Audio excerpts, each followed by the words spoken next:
Shareholders, shareholder representatives, ladies and gentlemen, on behalf of the Supervisory Board and the Board of Management, I would like to extend a warm welcome to all shareholders and listeners who have joined us online. And I hereby open the annual meeting of Daimler AG 2020.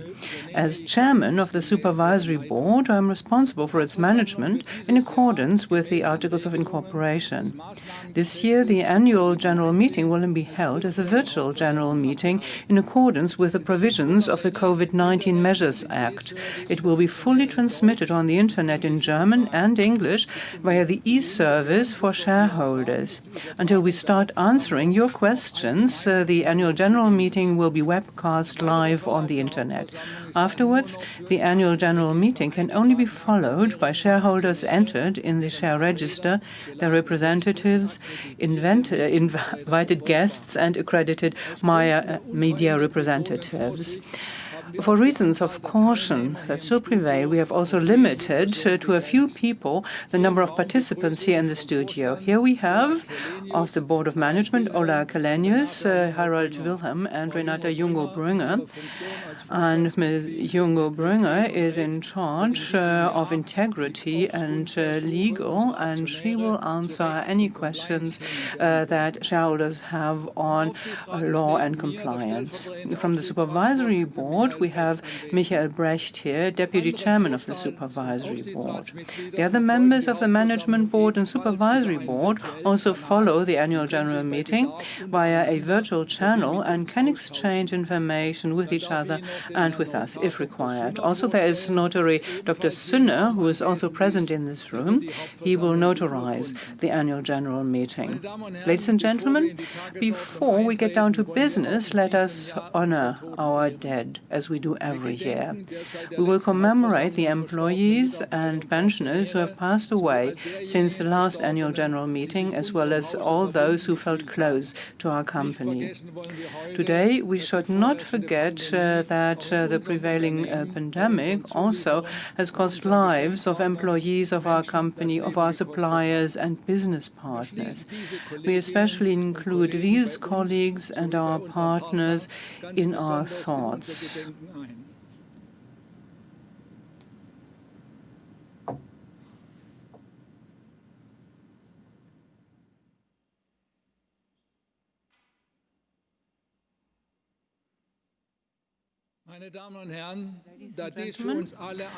Now, this is an unusual format for all of us, and this is why I'd like to give you a brief overview of the further course of the virtual general meeting. Unfortunately, it is impossible in the current circumstances to hold a general debate in the conventional sense. Instead, registered shareholders and their proxies were able to submit questions via the shareholder e-service until 2 days before the AGM. After my remarks and the report from the Board of Management, we will respond to those questions submitted in due time. After the questions have been answered, we will start with the voting process. We will vote on all items on the agenda in a single ballot. For technical reasons, you have been requested this year to vote on the proposed resolutions together with your registration for the AGM by absentee voting or by authorizing or instructing the proxies of the company. As we explained in the invitation to the meeting and the registration forms, registered shareholders or their proxies may change or revoke their proxy or instructions to the proxies or their written votes during the AGM until the end of voting via the e-service for shareholders. I shall give you advance notice of the imminent closure of the vote. After a brief interruption of the AGM, in which we will will determine the results of the voting. I shall then state and announce them. Shareholders who have exercised their voting rights have the opportunity to submit an objection to the Notary Public's minutes via the e-service for shareholders before the end of the annual meeting. The Notary Public's access to this tool and any objections received there is granted. So let me tell you what the attendance is of the share capital of 3,069,671,971.76 euros divided into 1,069,000 shares, 1,069,887,447 shares. We have 559 million shares represented with one vote each. And that means we have an attendance of 52.26% of the registered share capital. Also, for 10,924,129 shares, or 1.02% of the registered share capital, we have absentee votes. So attendance, including the shares for which absentee votes have come in, is a total of 530,414 shares, or 53.28% of the registered share capital. Ladies and gentlemen, COVID-19 couldn't have hit the automotive industry at a more unfortunate time. In the midst of the most far-reaching transformation of its history, it's been brought to a standstill by the virus. The economic challenges have intensified, and we must prepare for a longer period of time for the effects of the COVID-19 pandemic. Nobody, including us, knows exactly what will happen this year or beyond. Especially in these uncertain times, I would like to thank all our employees.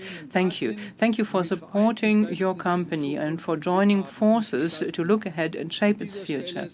At this point, I would like to mention that from April 1st to the end of June, senior executives have waived 10% of their remuneration, and the Board of Management and Supervisory Board have taken a 20% reduction in their remuneration from the 1st of April to the end of the year. In spite of all these challenges, we must not neglect certain tasks of transformation. In consultation with the Supervisory Board, the Management Board took financial measures to secure liquidity at an early stage in order to prepare the company for the future. At the same time, we focused on the most important investments in future projects and technologies.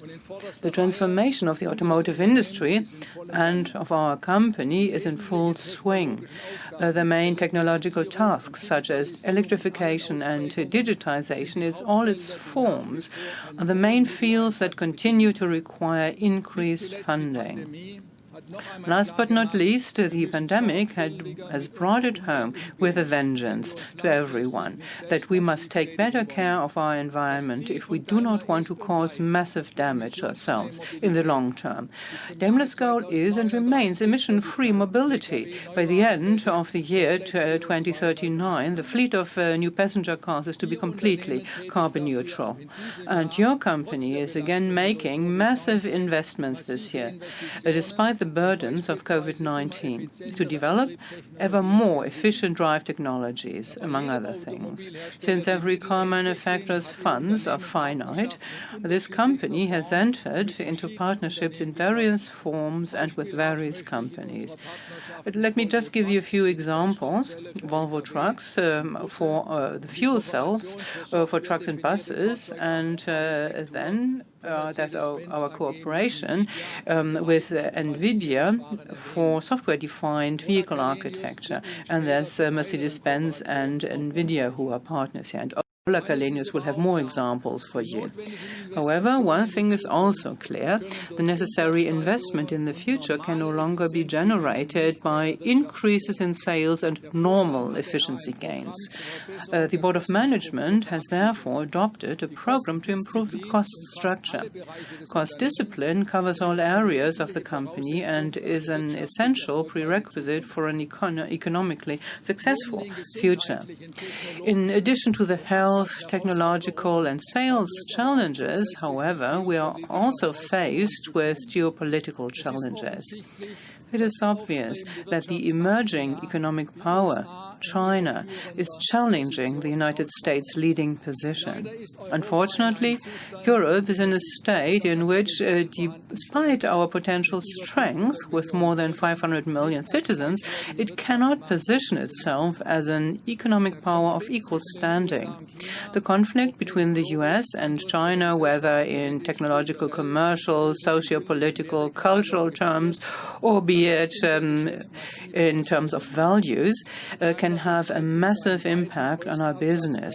Daimler operates production and sales facilities in its largest sales markets. The Supervisory Board and the Board of Management have intensively discussed the associated risks for Daimler, to the extent that they can be assessed at all, and are of the opinion that despite all the risks involved, we, as a leading vehicle manufacturer, must be present with our brands in the world's two largest automotive markets, even if they seem to be drifting apart. Let me now turn to the year 2019, on which you will have details in the annual report. Today, the Supervisory Board and Management Board propose a dividend of 90 cents per share. The dividend proposal takes into account a careful and prudent balancing of the interests of all stakeholders to which the company is committed, as well as the current business situation, in particular liquidity and business prospects. Ladies and gentlemen, last year, the current system of Board of Management remuneration was approved by the annual general meeting with an approval rate of almost 98%. Against the background of the new requirements of Section 87A of the German Stock Corporation Act regarding the remuneration of the Board of Management, which will not become mandatory until the annual general meeting in 2021, and the new recommendations of the German Corporate Governance Code based on these requirements, we would like to voluntarily submit our Board of Management remuneration system for your approval again today, rather than in 2021. The adjustments which focus on the criteria for determining the annual bonus can be found in today's agenda, item 6, and in the remuneration report, which you can find from page 115 in the annual report. What is the motivation behind the planned adjustment to the annual bonus? Well, our central concern is to align the incentives, especially for the annual bonus, with the transformation and the sustainability that will safeguard the future. For this reason, in the future, we want to include in our financial targets not only the Daimler Group's operating profit, or EBIT, but also, in equal measure, the free cash flow of the industrial business, which is of great importance for the financial strength of the company. The free cash flow is calculated on the basis of the defined EBIT, the EBIT target for the segments of the automotive business, and a strategic target for the so-called cash conversion rate. In the case of the transformation targets, the target achievement range is adjusted to 0 to plus 25%.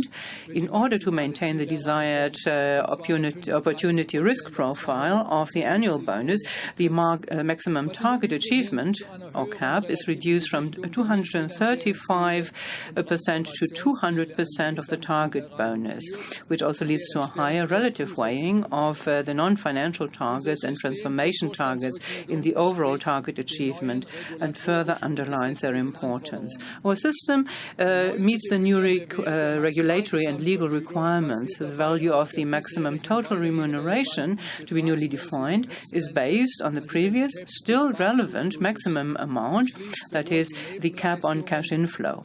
and includes both fringe benefits and or non-cash benefits and pension expenses in their respective maximum lump sum amount. The cap on the cash inflow is calculated as 1.9 times the target remuneration for ordinary members of the Board of Management and 1.7 times the target remuneration for the chairman of the Board of Management.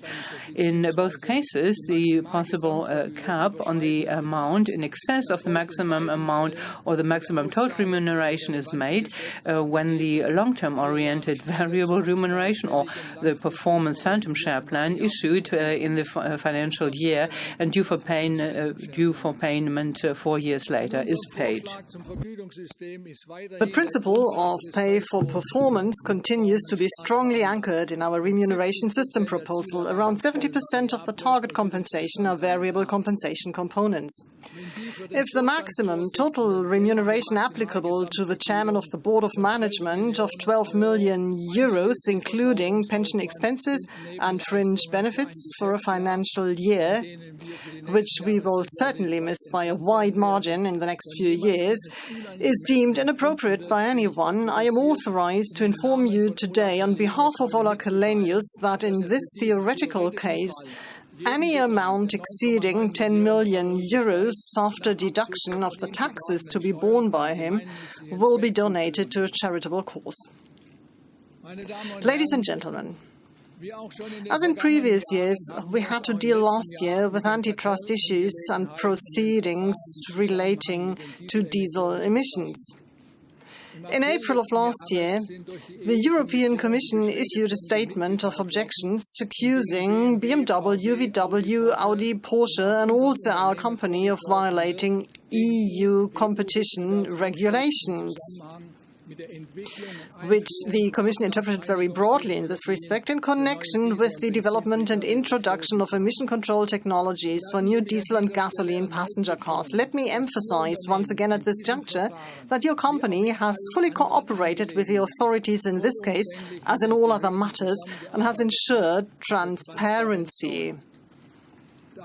We therefore continue to assume that we will not be fined in these proceedings. In view of the confidentiality still required in the course of the current proceedings, I ask you to understand that in the interests of the company, we are unable to provide any further details at this stage. However, I can assure you that the Supervisory Board and the Board of Management have done and are doing everything possible to clarify the events and facts in question in all cases and to take the necessary measures. The truck case, which has already been closed by the authorities, also kept the Supervisory Board busy last year, not least in view of the pending antitrust claims for damages by truck customers. In addition, the Supervisory Board, with the assistance of an independent law firm, updated its review of whether and to what extent former or current members of the Board of Management are responsible in connection with antitrust matters. The Supervisory Board decided to adhere to its previous decision and, taking into account the best interests of the company, to refrain from making any claims at present. In doing so, the Supervisory Board continued to keep in mind the risk of any claims for liability of the executive bodies becoming time-barred and has taken appropriate measures in this respect.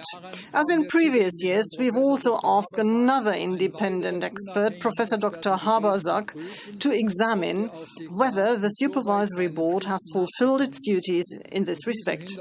Against this backdrop, Professor Dr. Habersack updated his statement of last year to reflect the developments in cartel matters that have occurred in the meantime. He came to the conclusion that the Supervisory Board had fully complied with its duties. You can find Professor Habersack's statement on the Daimler website in the management statement on the countermotions for today's annual meeting. In September of last year, the Stuttgart Public Prosecutor's Office issued a fine notice for negligent violation of supervisory duties in the certification of certain Mercedes-Benz vehicles. According to this decision, the negligent breach of supervisory duty took place at the level of department heads, that is, several levels below the Board of Management. The fine was preceded by close and trusting cooperation between your company and the authorities. After discussing the relevant aspects and weighing up the relevant reasons, the Supervisory Board, taking into account the best interests of the company, approved the decision of the Board of Management not to appeal against the fine notice. The Supervisory Board, together with the Management Board, is of the opinion that the conclusion of the fine proceedings was in the best interest of your company. Daimler is also doing everything in its power to promptly bring any further inquiries, investigations, orders and proceedings relating to diesel emissions to a conclusion that best serves the interests of the company.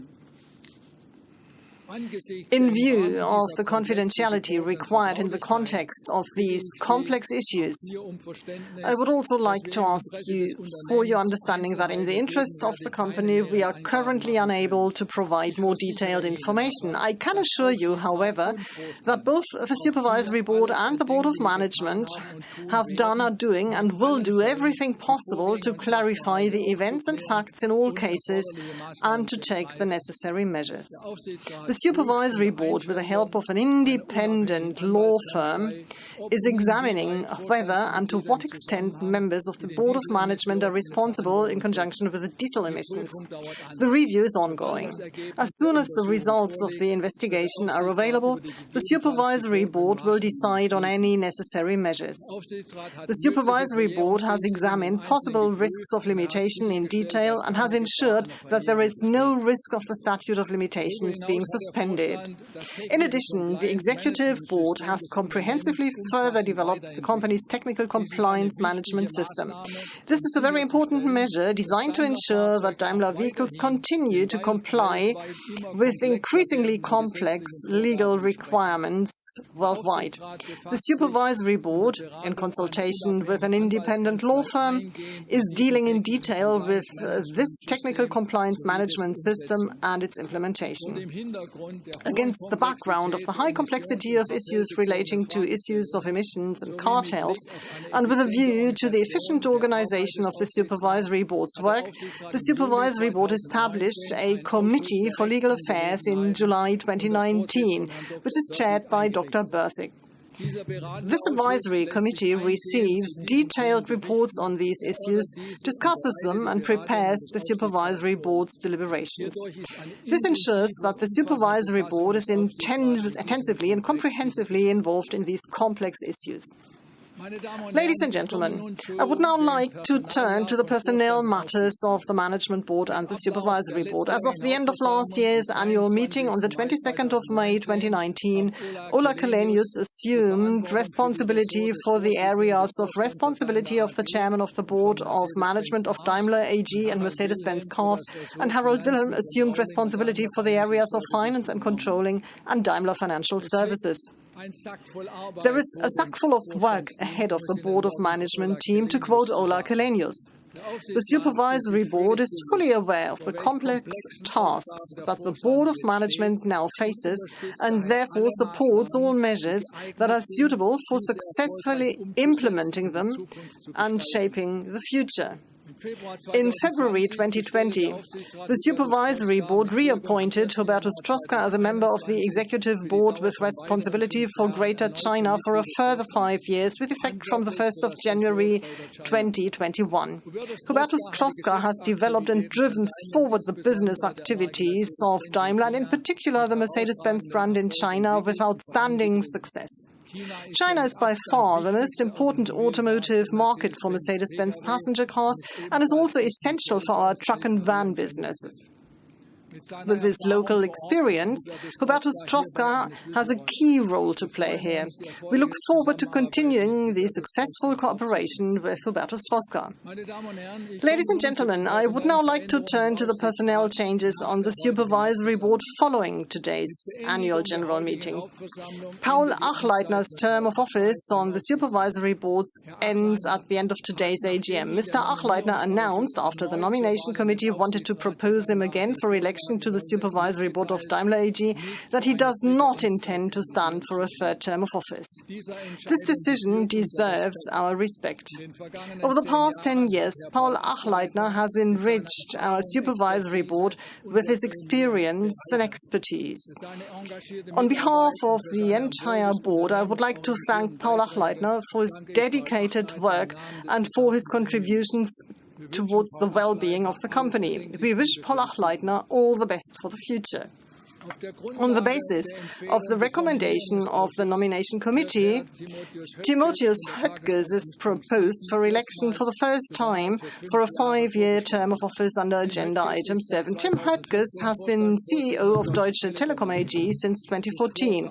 Before that, he was responsible for finance and controlling as a member of the Group Board of Management for 5 years.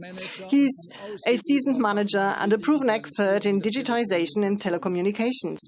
With his qualifications, he is an excellent fit for the Supervisory Board of Daimler AG. But I think it is best Mr. Höttges will briefly introduce himself. Dear shareholders, ladies and gentlemen, actually, I would have loved to be physically present today, but in these times of the pandemic, we see the advantages of digitization. Via web stream and video, we can attend all the meetings without being there physically. I still hope that next year we'll be able to meet you personally. I would like to present myself, and I stand up for election as a Supervisory Board member. I was delighted when I was proposed as a member of the Supervisory Board to represent the shareholders. Thank you very much indeed. Who am I? I'm Tim Höttges. I was born in 1962 in Solingen, and I'm married.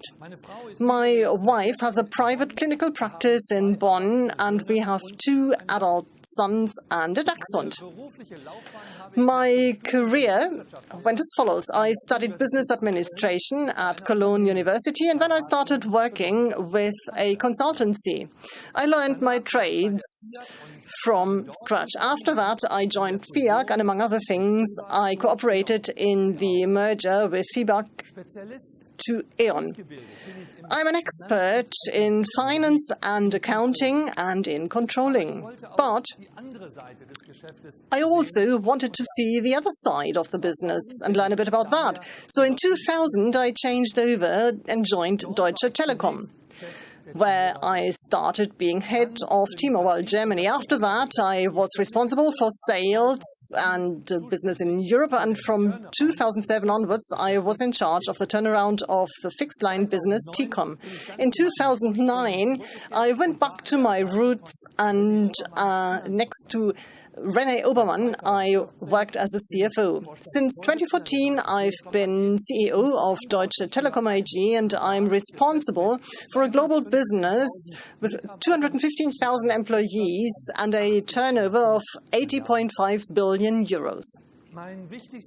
My most important focus there is connectivity and digitization. How can we connect everything with everything? How can we streamline our products, and how can we focus on the customer with a vengeance? How can we create a digital and at the same time sustainable business model?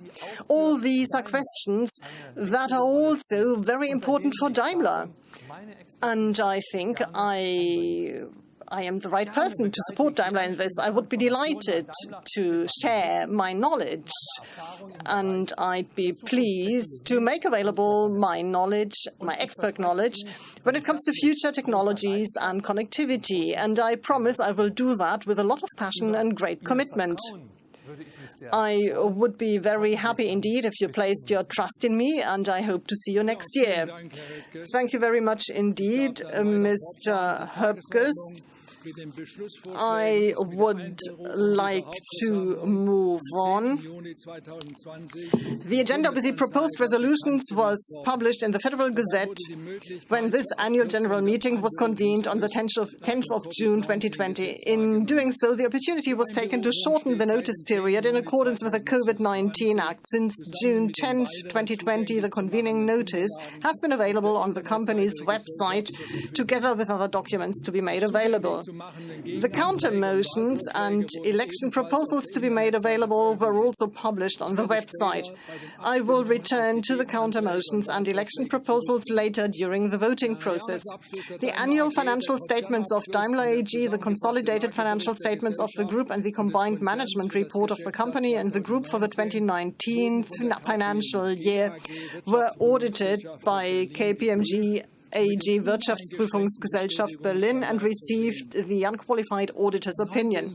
On the 19th of February 2020, the Supervisory Board approved the annual financial statements of Daimler AG and the consolidated financial statements after its own examination. The financial statements of Daimler AG for the 2019 fiscal year are thus adopted. As regards the detailed report of the Supervisory Board on the past fiscal year, please allow me to refer you to the report of the Supervisory Board starting on page 34 of the annual report. The annual report also contains the compensation report and the detailed corporate governance report. Ladies and gentlemen, there's every reason to make me feel confident that Daimler can emerge from the current situation stronger than before. This is why it's now so important to set the right priorities quickly.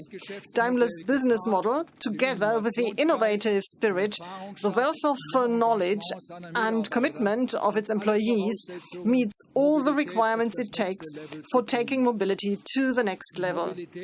Mobility came to a temporary halt due to worldwide lockdowns, perhaps for the first time since mobility was invented. But the demand for mobility remains unbroken.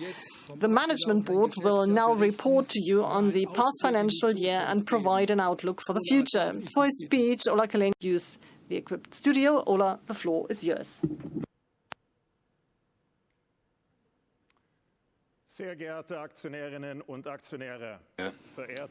Shareholders, my dear representatives, ladies and gentlemen, many things are different these days. Who would have thought 12 months ago that we would have to hold an annual shareholders meeting this year without a personal meeting?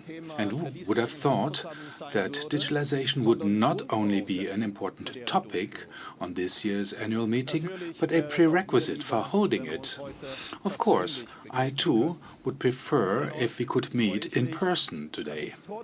I am nonetheless pleased that, despite the social distancing, I am able to talk to you about the current situation and the future prospects of our company. I would like to do this in a slightly different way than usually, namely with the use of 10 figures. Let's start with this. Daimler has business operations in nearly 180 countries. In each of these countries, we had to react to COVID-19 under enormous time pressure. We acted as fast as possible all over the world. Our top priority has been to protect people's health. Dealing with this pandemic remains a challenge of historic proportions. I would like to take this opportunity to thank all our customers for their understanding and loyalty, and I'm sure I'm also speaking on your behalf. And, of course, I would like to thank all my colleagues in those nearly 180 countries. I have been with the company for quite a while now, but I have never experienced such togetherness, team spirit and helpfulness. It was crucial for the economic stability of the company that we were able to secure our liquidity. And this brings me to the next number. At the end of the first quarter, our net liquidity amounted to 9.3 billion euros. That's a decrease compared to the previous quarter. Nonetheless, in view of the pandemic situation, this is a good and robust level. A key factor here was speed. Within a short time, we initiated a large number of measures to protect our cash position. We adjusted adjusted our production to the corona-related low demand at an early stage. We made use of the possibility of short-term work, and we focused our investments consistently on future-oriented projects. At the same time, we arranged an additional credit line of 12 billion euros. This increases our financial flexibility. We are able to act independently. The measures we took were aimed at dealing with the situation in the short term, but also designed to support our long-term course. This also means that we stand by the dividend proposal we made before the pandemic, 90 cents per share. This is the result of a dividend policy that has been based on a clear system for many years. We distribute 40% of the net profit of the previous fiscal year. In addition, the dividend should be covered by the free cash flow from the industrial business. I know many of you would have wished a higher dividend. However, Daimler was significantly impacted by special reporting items that reduced the earnings in 2019. One thing is for sure. The current dividend level is also not what we in the Board of Management have in mind for the long term. At the same time, there were public voices demanding that no dividend be distributed at all. I would like to emphasize we do not receive any state subsidies. Short-time work, being one tool of unemployment insurance, protects jobs at thousands of companies in Germany. Workforces and companies have been paying into this insurance for decades. It's a bridge over the trough in demand which we are currently experiencing. I would like to appreciate this opportunity to thank the government authorities and regulators for their work, be it health authorities, the employment agency, or politicians at local, state, or federal levels. Germany has managed the COVID-19 crisis in an impressive manner and has become a role model for many other countries, and the German government's stimulus package will help to overcome the economic impact in Germany more quickly. One key element within the company is the fair distribution of loads. As Manfred Bischoff mentioned, everybody in the company is making a contribution. Sticking together is what matters now. Another trump card is high degree of flexibility. That pays off especially in times of crisis. The demand is what determines our production program. In the past months, global vehicle markets have slumped massively, and this has hit us hard as well. We sold nearly 870,000 cars of the Mercedes-Benz brand in the first half. That's almost 19% less than in the previous year period. However, in China, Mercedes-Benz achieved its best second quarter ever in terms of unit sales. So in our biggest market, we have gained ground again. And we are cautiously optimistic that other markets will follow this development step by step. Nearly all our dealerships worldwide are opened again. Already in June, global retail deliveries of passenger cars were slightly above the level of the previous year. The pandemic also impacted our truck business. Since the beginning of the year, we sold approximately 150,000 heavy trucks. That's 38% fewer than the year before. COVID-19 is not the only reason, but there's also an anyway weaker market environment, especially in Europe and North America. In recent weeks, the development of order income has been positive again in almost all of our core markets. And also Daimler Mobility's business was affected by COVID-19. The final figures aren't available yet, but contract volume is expected to have been approximately 155 billion euros at the end of the year. That's a 2% decrease compared to 2019. and especially in China, mobility is moving up again. The negative effects of the first quarter could be compensated for in the second quarter. Overall, and against the backdrop of the effects of COVID-19, we anticipate a negative adjusted group EBIT and a negative free cash flow in the industrial business for the second quarter. This is also what we forecasted when we published our figures for the first quarter. As expected, because of COVID-19, we will record significant revenue decreases in the second quarter. Although the development of revenue in recent weeks, especially in the car business, gives us grounds for cautious optimism. The early adjustment of production and measures introduced on the cost and cash side were quite effective. They are especially helpful on cash flow and liquidity. And in general,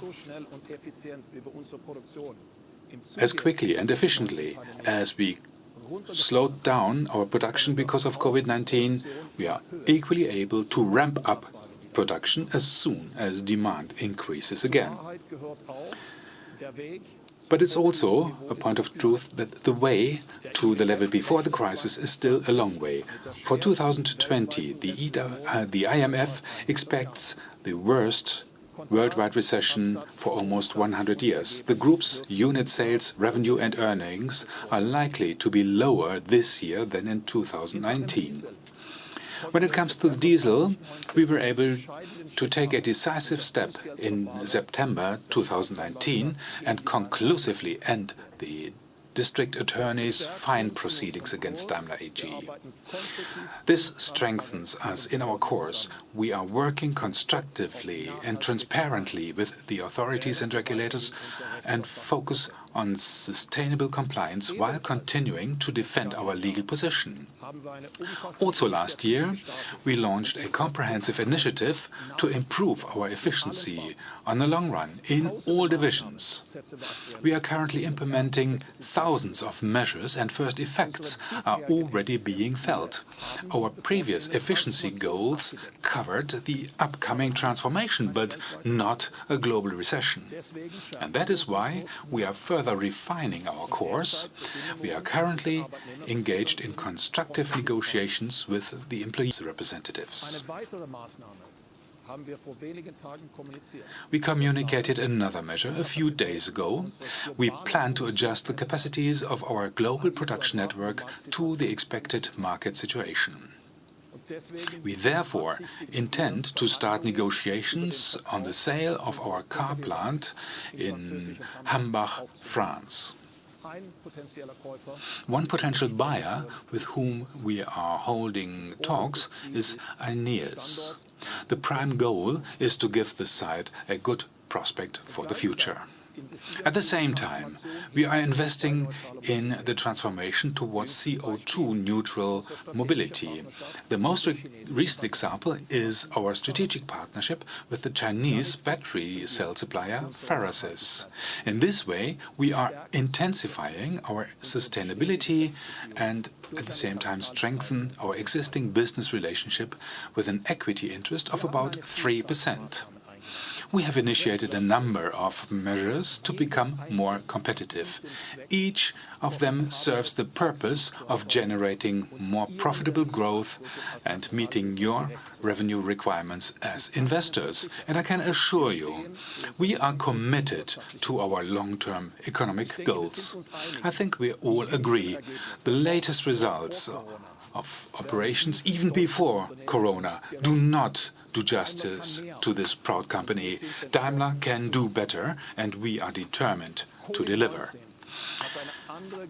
COVID-19 has pushed into the background another major challenge that will occupy us for a long time to come intensively, and that's the fight against climate change.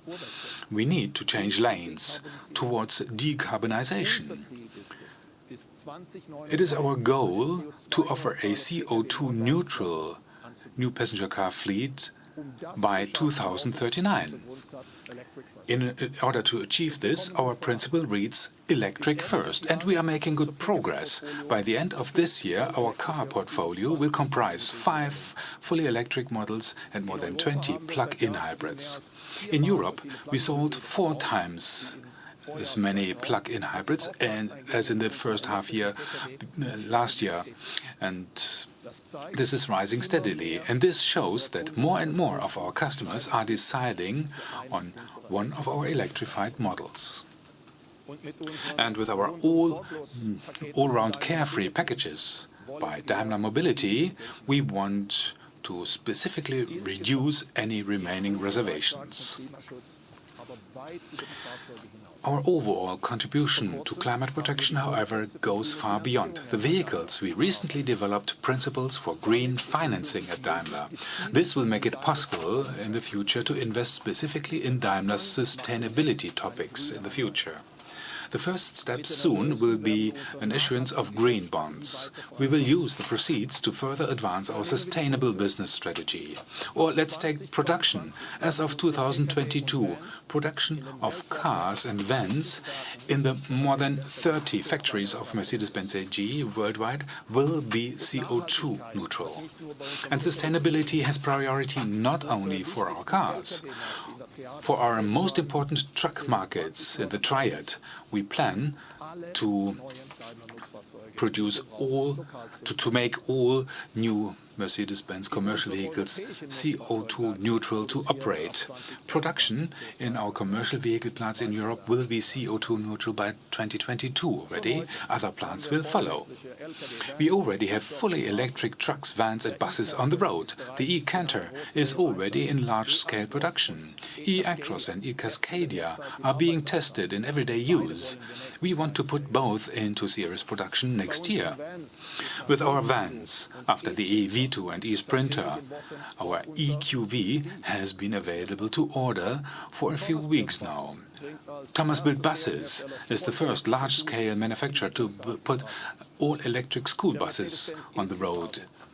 And the Mercedes-Benz E-Citaro city bus is in high demand all over Europe.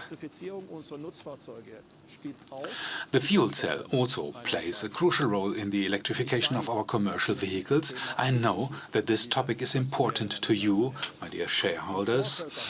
In the advance of the annual meeting, we received many questions specifically on hydrogen.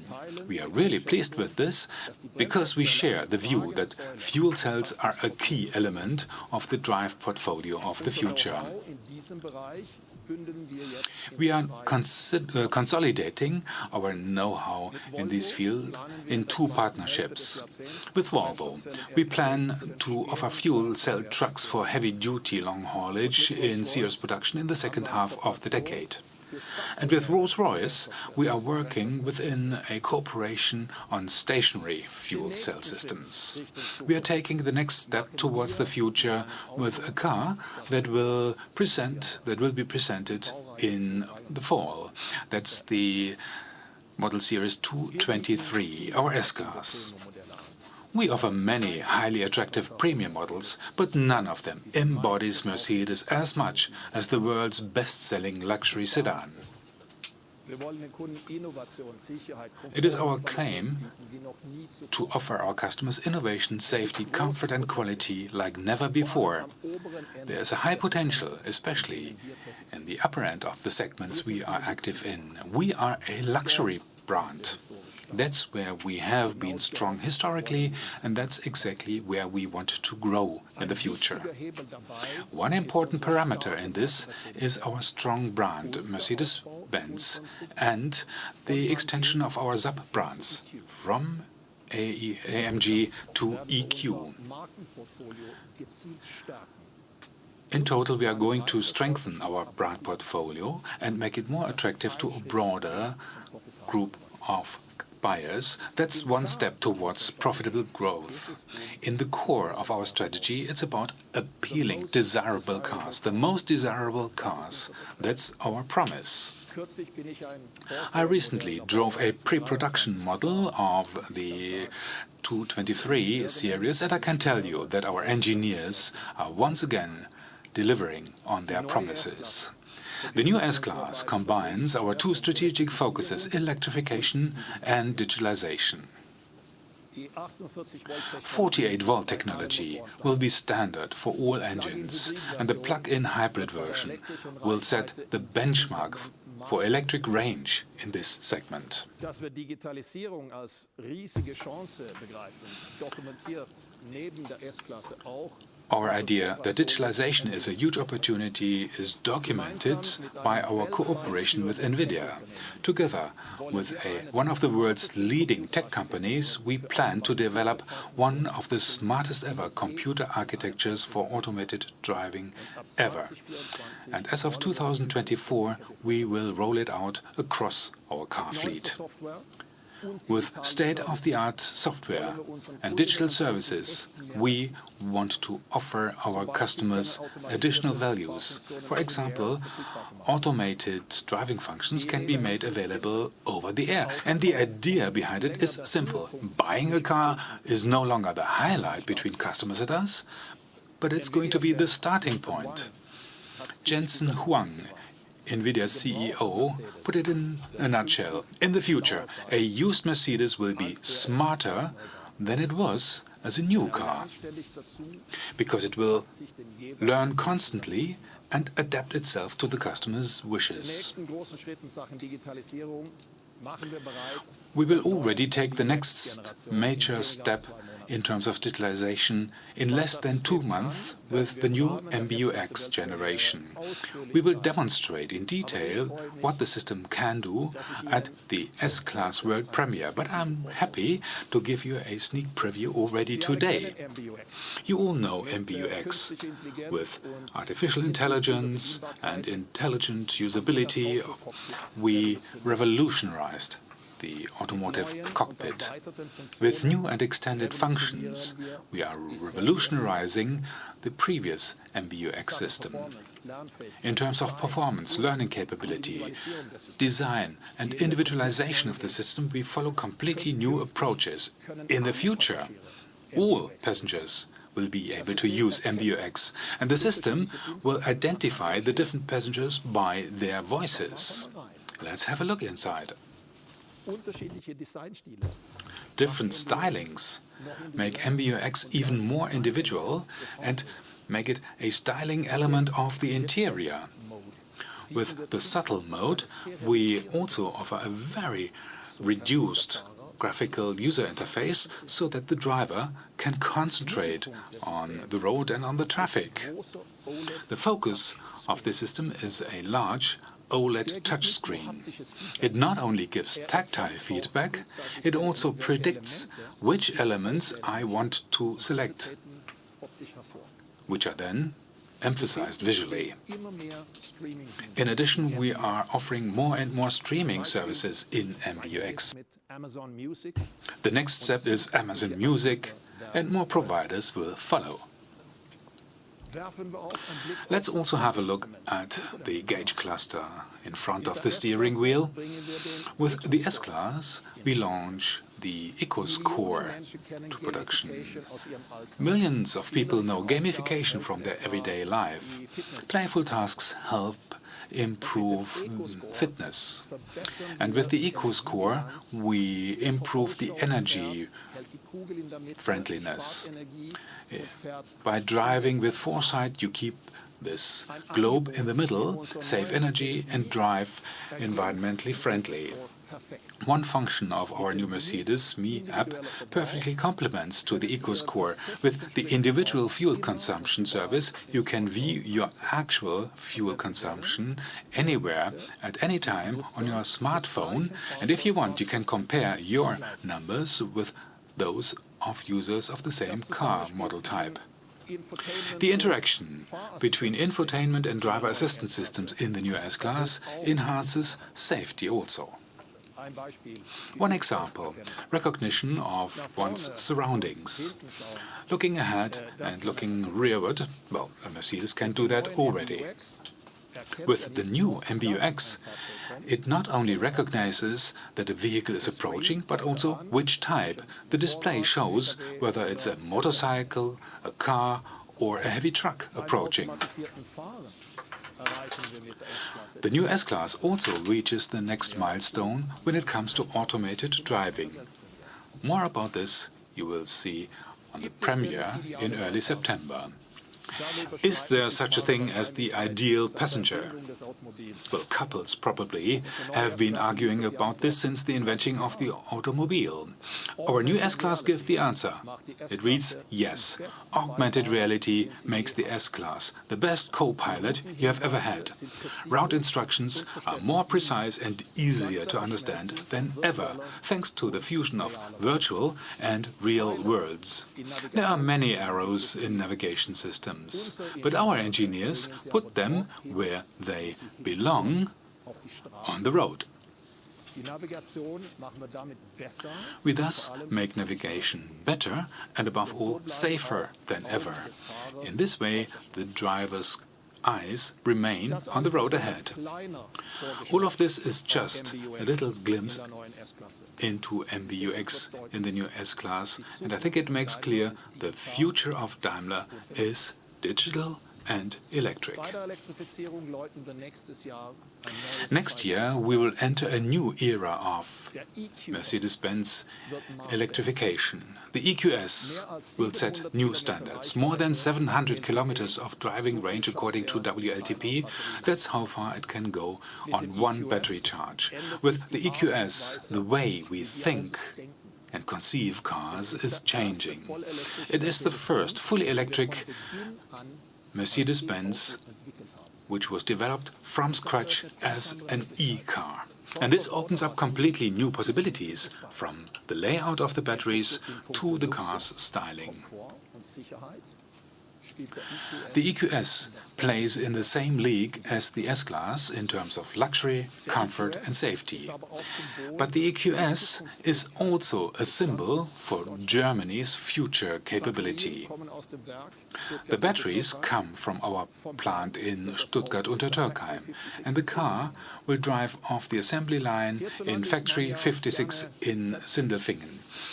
In this country, people like to be self-critical, which is good and important, because time and again this is an incentive for innovation and renewal. But despite of all the justified complaints about things such as losing mobile signal and driving through potholed roads, there is also a lot of reasons for optimism. The EQS and Factory 56 are two examples of many that demonstrate the German economy is long and sustainable and has been in a fundamental transformation process for many years.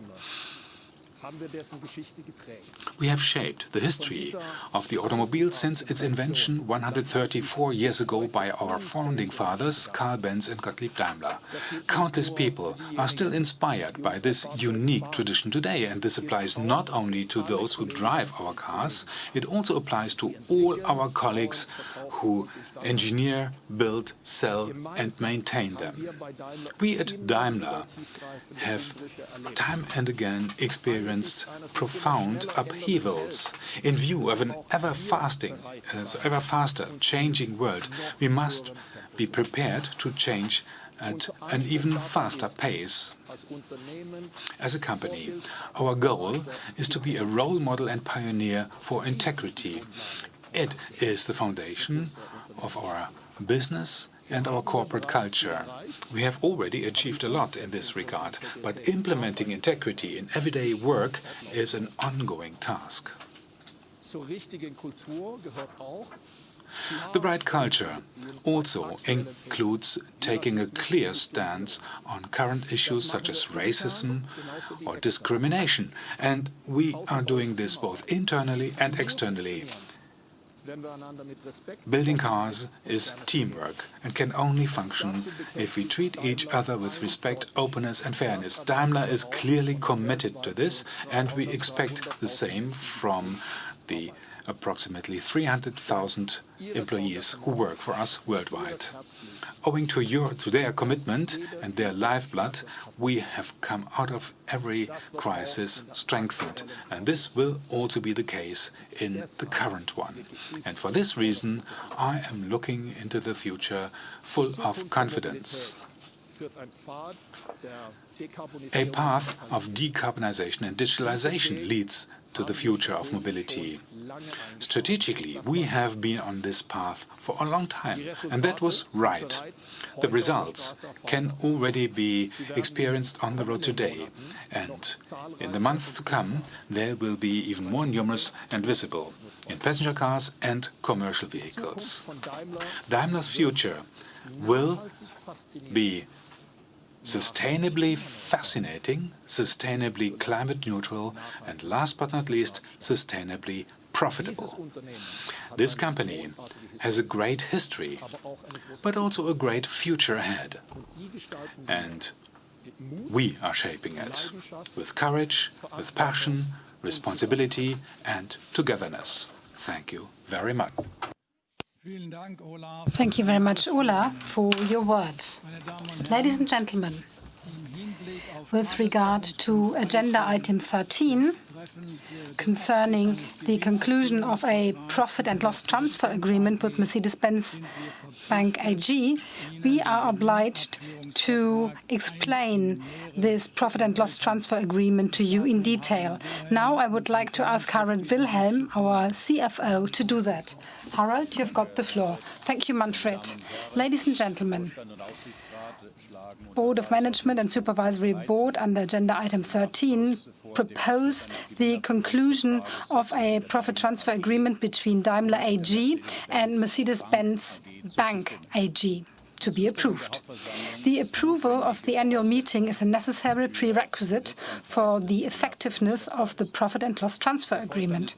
The Management Board is required to explain such agreements orally to the shareholders at the beginning of the annual general meeting. Since the announcement of the convening of today's annual general meeting, we have already made detailed documents available, in particular the joint report of the Management Boards of both contracting parties. You find it on our homepage, and I refer to this. First of all, the background of the new profit transfer agreement. Until the end 2019, Mercedes-Benz Bank AG was held directly through Daimler Mobility AG, formerly Daimler Financial Services AG. Daimler Mobility AG is a 100% direct subsidiary of Daimler AG and is linked to a Daimler AG through a control and profit transfer agreement. Until the end of 2019, a control and profit and loss transfer agreement also existed between Daimler Mobility and Mercedes-Benz Bank. As part of the reorganization of the Daimler Group, all shares in the Mercedes-Benz Bank were transferred from Daimler Mobility to Daimler AG effective January 1st, 2020. In this context, the control and profit and loss transfer agreement between Daimler Mobility and Mercedes-Benz Bank was terminated as of December 31st, 2019. In order to maintain the integration of Mercedes-Benz Bank into the income tax group of Daimler Group, and thus preserving the associated benefits for the future, a profit transfer agreement is now to be concluded directly between Daimler AG and Mercedes-Benz Bank.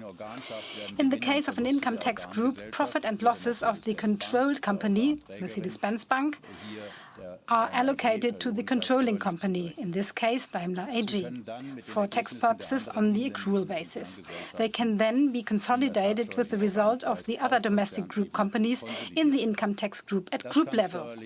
This can be advantageous for tax purposes. Furthermore, within the framework of the fiscal unity, profits of Mercedes-Benz Bank are transferred to Daimler AG without additional tax burden.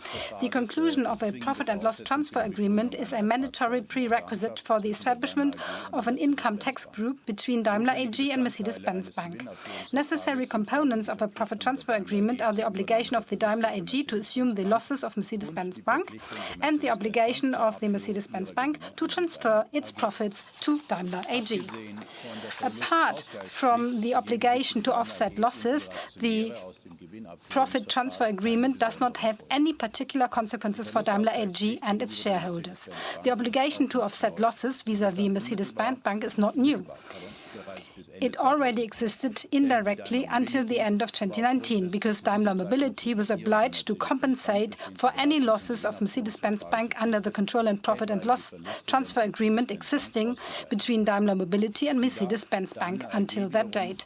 Daimler AG, in turn, was and continues to be obliged to compensate any losses of Daimler Mobility under the control and profit and loss transfer agreement existing between it and Daimler Mobility. The conclusion of the profit and loss transfer agreement between Daimler AG and Mercedes-Benz Bank requires the approval of the annual meeting of Mercedes-Benz Bank as well as the approval of the annual meeting of Daimler AG, which is to be obtained under item 13 of today's agenda.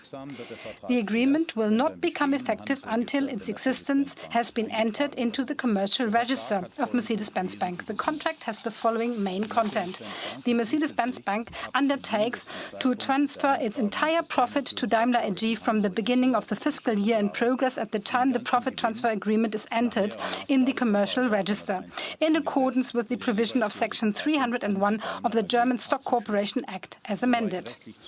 To the extent permitted by law, other revenue reserves formed during the term of the agreement may be released and transferred as profit at the request of the Daimler AG.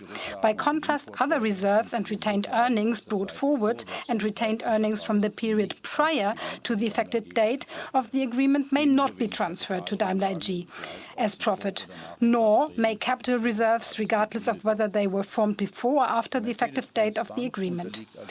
As credit institution, Mercedes-Benz Bank is subject to the regulatory requirements for capital adequacy under EU law.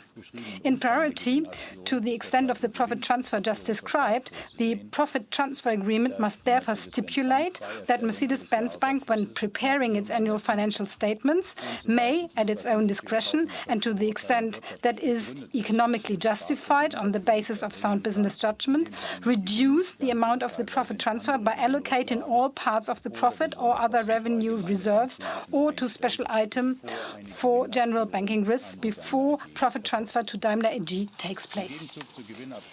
In return for the bank's obligation to transfer profits, Daimler AG undertakes to compensate for the bank's losses in accordance with the provisions of Section 302 of the German Stock Corporation Act as amended. The agreement is concluded for an indefinite period and may be terminated by either party by giving 6 months' notice, but only at the end of the bank's financial year, at the earliest at the end of the financial year in which the minimum term required for a fiscal unity ends. Currently, the minimum term is 5 years. Due to the capital adequacy requirements of European law, Daimler AG remains obliged to assume the full loss for the current year in the event of an ordinary termination of the agreement, regardless of the party involved. Under certain conditions specified in the contract, both parties may terminate the contract for good cause. For example, if the text requirements for so-called financial integration of the bank into Daimler AG cease to apply due to a sale of shares or for other reasons. Since Mercedes-Benz Bank is a wholly owned subsidiary of Daimler AG, the profit and loss transfer agreement does not provide for any compensation or settlement to minority shareholders. For the same reason, the agreement does not need to be audited by a court-appealed auditor. For further details regarding the conclusion of the profit transfer agreement, please refer to the documents available on the website of Daimler AG since the convening of this annual meeting on June 10, 2020, in particular the draft of the agreement and the joint report of the boards of management of Daimler AG and Mercedes-Benz Bank AG. I thank you very much for your attention and return to you, Manfred. Ja, vielen Dank, Harald. Well, thank you, Harald, for those explanations, for all the details, ladies and gentlemen. Now, this brings us to the end, to the publicly broadcast first part of this virtual annual general meeting. From now on, the live stream is only available to shareholders entered in the share register, their representatives, invited guests, and accredited media representatives.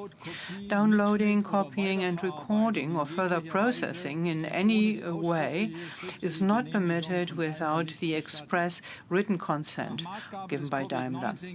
In accordance with the COVID-19 Act, shareholders registered for the annual general meeting or their proxies were able to submit their questions until the end of July 5, 2020, using the method described in the notice of the meeting. And we will now come to the answers to these questions. And as far as possible, we've divided up the questions into topics.